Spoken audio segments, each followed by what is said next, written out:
Going in? Go ahead.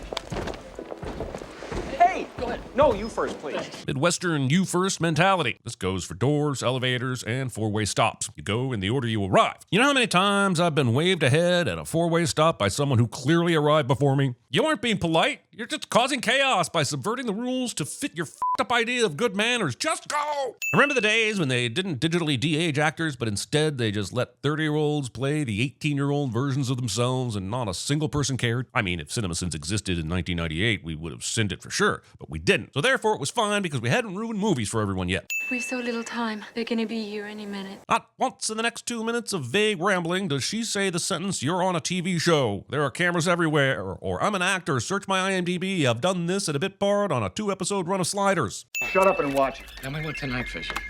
Oh, and expertly changed the angle on screen so that Truman could pull off this impossible stunt. The only way Truman can somehow be on the bed, put something in his place, and leave the bed without being seen is if he changed to the obstructed angle, because there's no way Truman did this using this camera angle. Now I'm wondering, is Simeon a mole in the Truman Show organization? Don't worry, I'm giving this a sin, but stick with me here. We know that Sylvia has been trying to recruit people to help Truman. We saw that during her phone call to Kristoff. And just as this scene started, we saw Simeon looking at the classified ads in the newspaper, almost like he knew he might be out of a job soon. Anyway, since we never find out that he's working against Kristoff, I'm going to send this sleight of hand by the movie that makes Truman's escape possible. Hey boss, did you say you wanted a camera and the compass on that sailboat that we probably won't use much? Yes, it's brilliant and clever. But you know, it'll just be a crotch shot most of the time unless someone decides to peer into it for some reason, right? Do not question my artistic omniscience. You're the boss. Truman running this boat through the painted sky at the end of his world is one of the greatest moments in cinema. I mean, I still wouldn't think the wall this close to the waterline would be made of a material this easily punctured, and especially so deeply, so since, but cinema and since, huh, that's catchy.